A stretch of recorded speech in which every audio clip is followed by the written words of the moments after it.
What's going on, everybody? Breaking news out of Ashburn, Virginia for the Washington Commanders. I'm Josh Taylor. As you know, this is the JTFB YouTube channel, and this is Taking Command with Josh Taylor.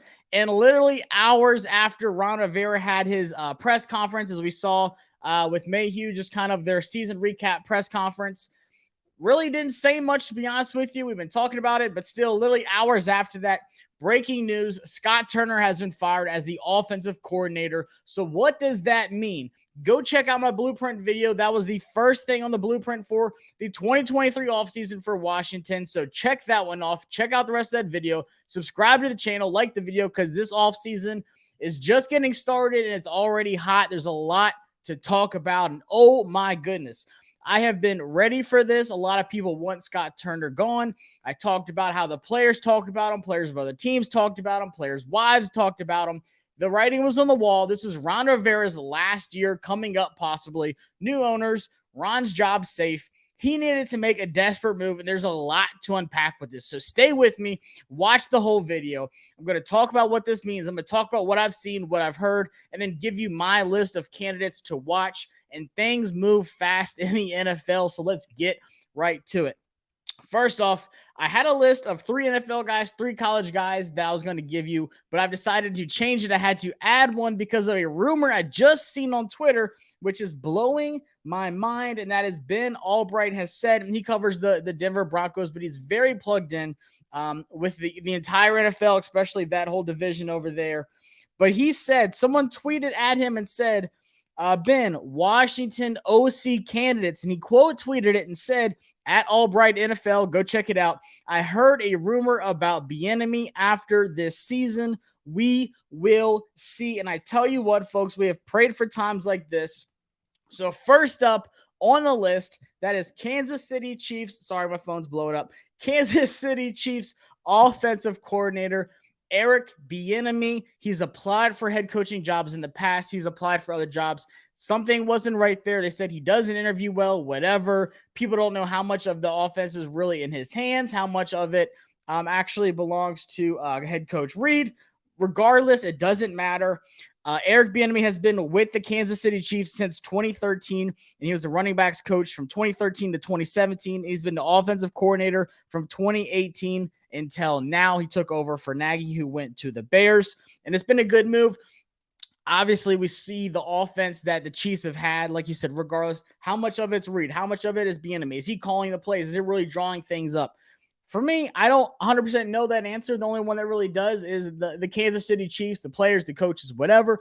But still, a guy like Eric Bieniemy, who's coming from that Reed tree that has a lot of extended coaches in it, just being around him, learning from Coach Reed, and really getting that offense. What we've seen with Patrick Mahomes, they lose Tyreek Hill, they don't miss a step.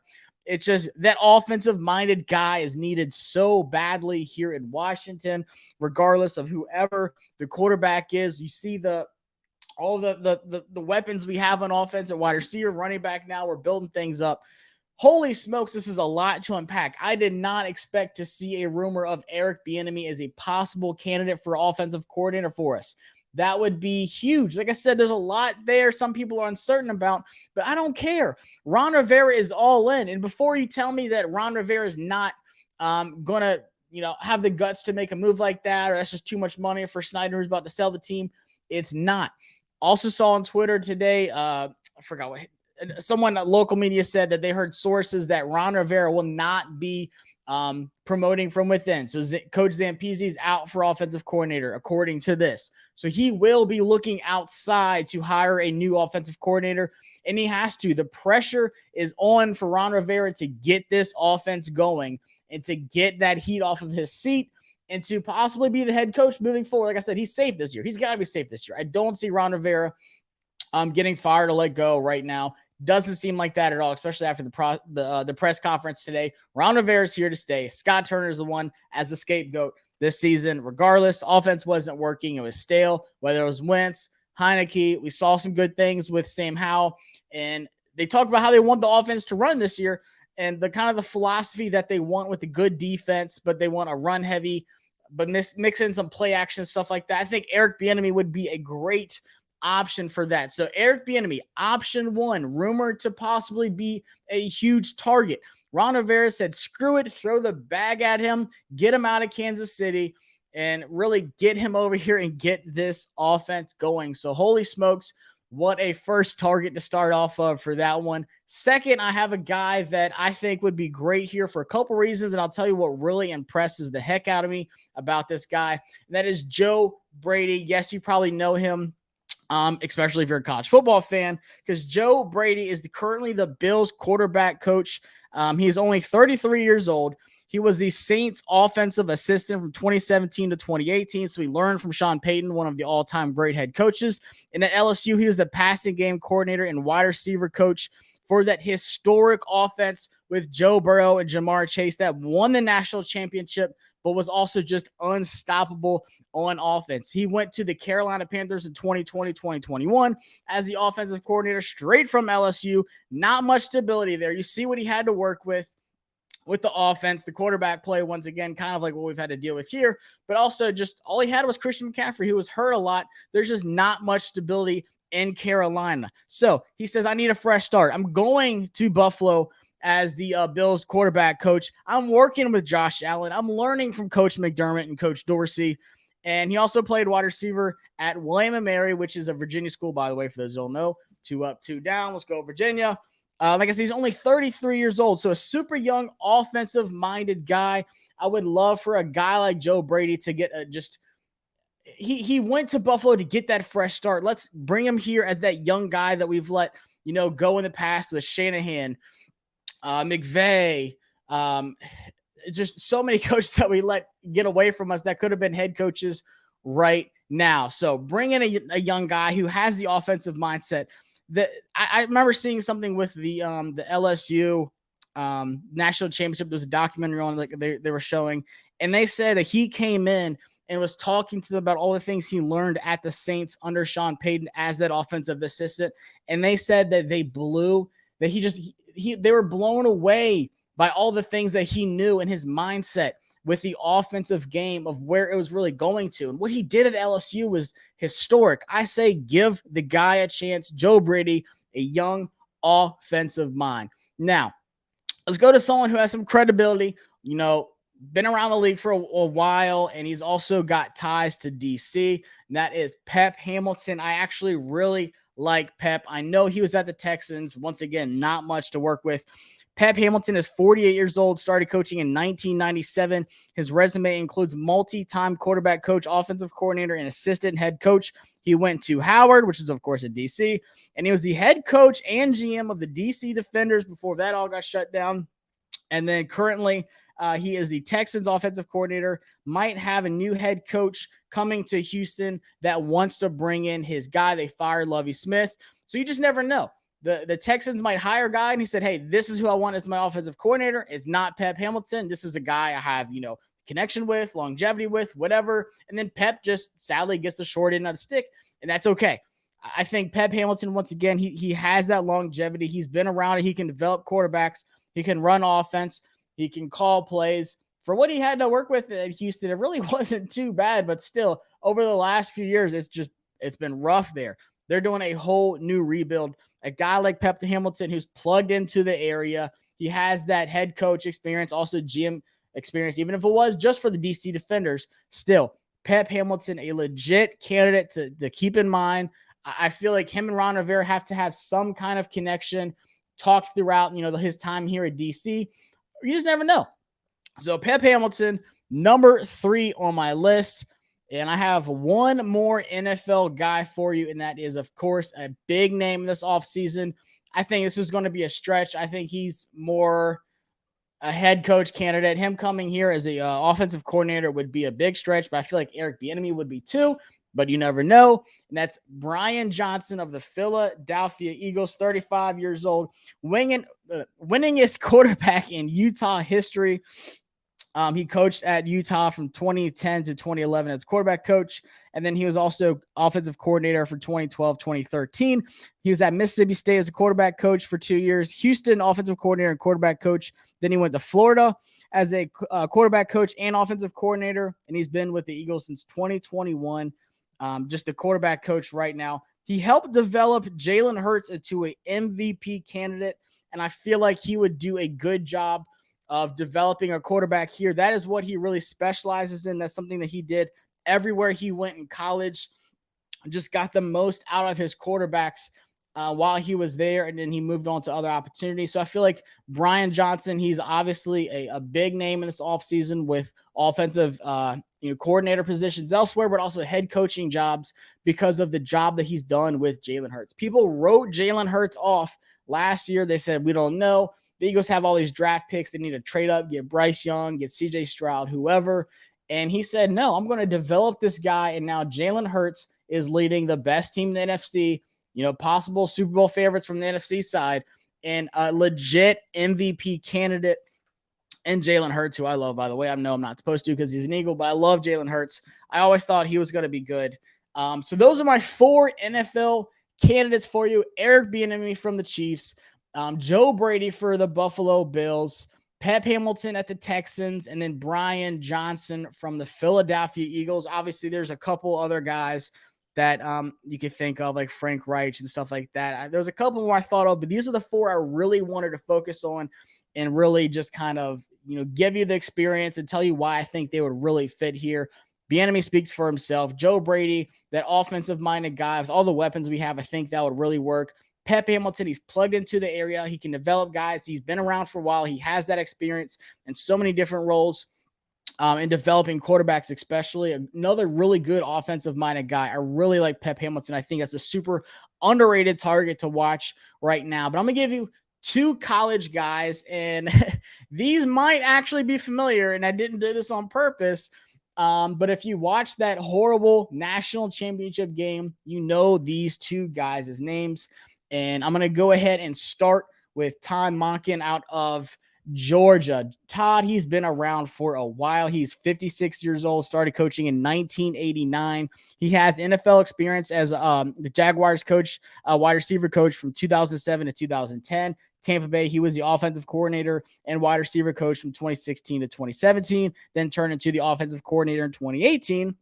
And then he was also the Browns offensive coordinator in 2019, and he's been at Georgia as the offensive coordinator and quarterback coach from 2020 till now. He really utilizes his running backs and his tight ends. Georgia really hasn't had the best wide receiver corps the last few years. They don't have these household names at wide receiver the last 3 or 4 years, really. They had George Pickens. Obviously, he's a rookie this year, but they had him last year. And outside of George Pickens, that was really it.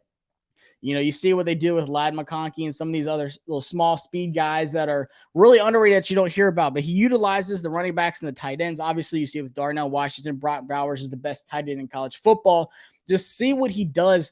It's not really like an Air Coryell offense, but he does so many delayed routes and so many seam routes with his tight ends. It turns them into legit receiving threats and also uses them as just phenomenal blockers in that run game that Georgia really runs. So, look what he got out of Stetson Bennett. Stetson Bennett was a walk-on. Say what you want about Stetson. I think he's good.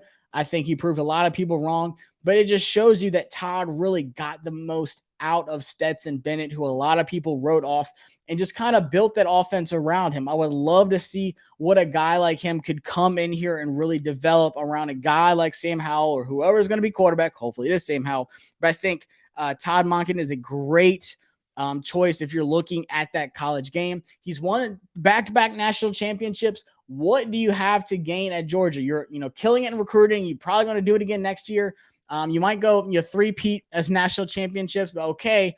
But what else do you have to really gain from being at Georgia? Maybe he takes that step back to the NFL, gets paid a lot of money, does this for whoever knows how long, retires, goes out in style, gets he has his rings from Georgia. Hopefully you get a couple rings here in Washington. NFC East champs, NFC champs, and we try and win the Super Bowl. But still, I think he's a great underrated target for college. I've seen his name start popping up a lot more. A lot of people aren't too keen on bringing someone up from college. Like, how often does that really work? And I get it. Check out Cliff Kingsbury, who didn't make my list. I know he's going to be a hot name, but for me, Cliff Kingsbury has not shown me anything. Even as a head coach back in college, he couldn't even win with Pat Mahomes. They had losing records. He got let go. He was going to go to USC. And then some reason the Cardinals said, hey, we need to hire this guy as a head coach after he just got fired. So I don't know. I don't trust Cliff Kingsbury to run my offense. When he had all those weapons, they still really couldn't get anything done with Kyler Murray. I don't trust Cliff. Yes, it's kind of like that flashy, young offensive-minded guy. I would much rather go an opposite way, but that's just me. Some people really want Cliff. I don't blame you. I could see, he's going to have to take that step down as offensive coordinator. No one's about to hire him as a head coach unless he goes back to college. But lastly, this is my dream pick. I know people are going to be like, are you kidding me? Did you watch the national championship game? Yes, but I know this guy, if you want a young offensive-minded guy in college, this is the guy that you're going after. And this is honestly a dream. I don't see it happening. I think he would much rather be a head coach in college before he comes just straight to the NFL because he is young. He is the brother of Lincoln Riley, who is the head coach at USC. As we know, Lincoln Riley is an offensive-minded guy, and that is Garrett Riley out of TCU, the offensive coordinator. He's only 33 years old. He started coaching in 2011 at 22 years old. 22 years old. I was working at Lowe's, stacking up wood and mulch, and it was not coaching at any kind of level of football. So that alone impresses the heck out of me. Big coaching gig at SMU in 2020 really started out his career. He was with Sonny Dykes, who's currently the head coach at TCU. SMU had a top 15 offense both years there. Sonny Dykes brought him with him. He said, hey, I'm coming to TCU in 2022. I want you to be my guy. You are my offensive guy. You're coming with me to TCU. And that's what he did. TCU was top 25 in passing, rushing, and total offense, 6th in scoring offense this year. And obviously Max Duggan wasn't the starting quarterback to start the season. And then he comes in and Garrett Riley really works with him and gets things going. Max Duggan went from a backup quarterback at the start of the season to the Big 12 passing leader and Heisman finalist. Garrett Riley won the Broyles Award for top assistant coach in college football, made it to the national championship in his first season at TCU.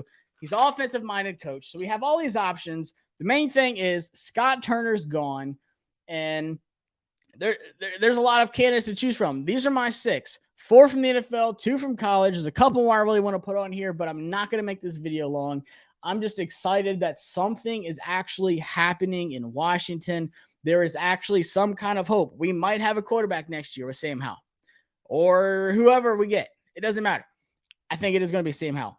But we haven't had these changes in so long. And I listened to that press conference earlier, and it was just it was just so flat. There was nothing in it. There wasn't really much emotion. I didn't really get too many nuggets out of it. But still, the fact that this came hours after that, the fact that Ron Rivera had the nerves and the guts to say, hey, we are moving on from Scott Turner. And I will end it with his actual statement that he put out after letting Scott Turner go. He said, I met with Coach Turner today, informed him that we will be moving in another direction moving forward with the offensive coordinator position. Unfortunately, we did not live up to the expectations and standard that I expected to see from our offensive unit. I felt it was best for a fresh start at the coordinator position. Heading into next year, I have a tremendous amount of respect for Scott and thanked him for his 3 years of service with our organization. I wish Scott and his family the best in the future, and Scott will get a job. I don't think it was all Scott's fault, but it just needed to be done. I'm just glad it finally happened. So, guys, let me know what you think about these options. Who do you want? Drop in the comments, blow this video up, hit that like button, hit the subscribe button because I have a lot coming. I still have Sam Howell's All-22 video over the Cowboys game to go over with. Like I said, check the blueprint for the offseason. This is the first one I talked about. We can check that off. Hopefully next week, Pedron Payne, because that was second on my list. So subscribe, and oh my gosh, it's going to be a crazy offseason if you're a Washington Commanders fan. So stay tuned. Got a lot coming on the JTFB channel. See y'all later.